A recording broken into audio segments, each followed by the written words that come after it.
Hi everyone, we are Kristen Martin and Kendall Martin. We decided to complete our database presentation on the PubMed database because it was a good mix between database design and web design. The content is not necessarily related to either, but we both got to use our interest when studying the database on a design level and not so much to the content level. Access to this database is easy if you're a UNC student or teacher, which I assume we all have an onion. Just like we found the LISA and Library and Information Science source databases, first you visit the UNC Library website, choose eResearch by discipline below the search bar, scroll all the way down to Bioinformatics, and choose PubMed from the list.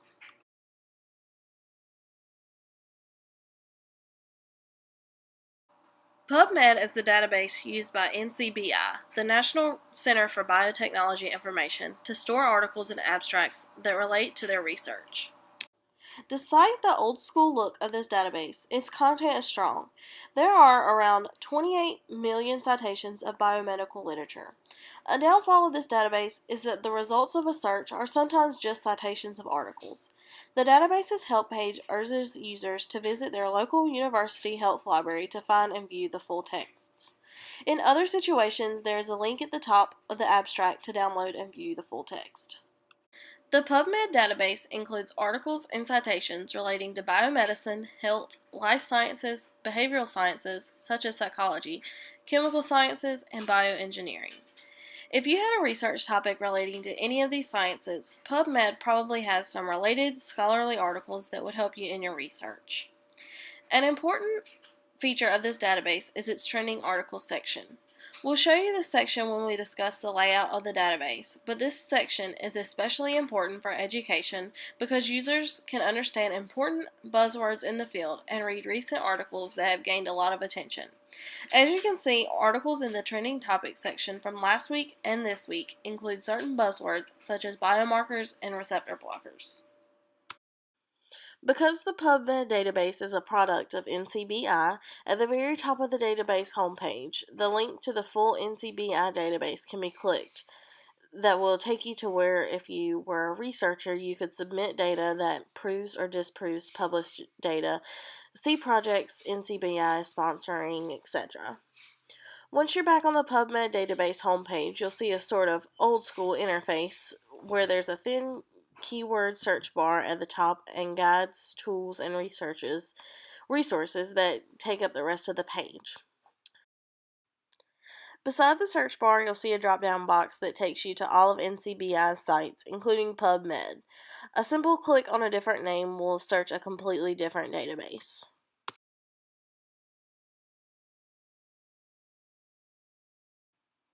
Below the search bar, you'll see a link to an advanced search feature. To a student at a research university, this search tool doesn't seem very advanced. You can only keyword search and field search, such as for author, journal, language, etc.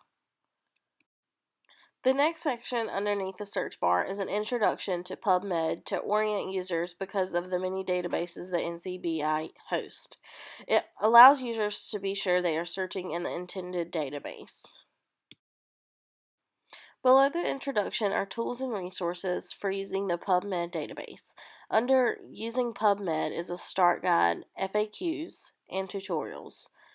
This section is for basic users who are just getting started using the database. The PubMed Tools section is for knowledgeable users who are deeply researching a topic where they offer citation matcher and query tools. This database is also offered on mobile devices, and the link is also listed under the Tools section. Below the Resources and Tools sections are two literature sections. One is the most recent literature posted in the highly accessed journals. The other section, as we discussed before, are trending articles within the PubMed database. These trending articles change daily. As you can probably see, this isn't the most popular database used by the average person. The audience of this database is biomedical or biotechnical engineers or researchers, which are positions that require a lot of education. The intended audience of the database would understand how to use the basic search features to find articles relating to their topic. So for our sample search, we wanted to think like a biomedical engineer. Most biomedical engineers have specific topics and items in nature they study. Some of these include cancer, human genomes, specific flowers, etc. For our search, we chose mildew. Mildew seems like an important topic within biomedical engineering because mildew is the rodent of molds, creating a chance for biomedical engineers to engineer mildew to not grow in certain areas and or use mildew for good in certain communities and environments. A simple search of mildew results in 2,490 entries. However, by the ninth entry, mildew is no longer in the article titles, and relevant search terms such as wild barley start to show up in the results. An advanced search of mildew and a date of publication from 2016 to present results in only 611 entries, but the first 8 entries are exactly the same, which is interesting. Upon closer examination, sort by most recent is the default sort. The reason behind the same results. Sorting by best match results in many different articles that are less recent but could possibly result in better information. Another great feature of this database is the results by year. You can clearly see an increase in the articles published relating to mildew in the recent years. We're sure this feature would help researchers understand how certain topics have gained and lost interest in the past, providing some context of their research topic.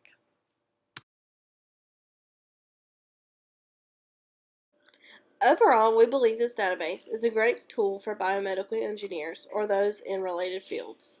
This database only includes articles relating to these certain sciences, so someone outside of these fields would ultimately have no use for this database. However, it works efficiently for those who need it.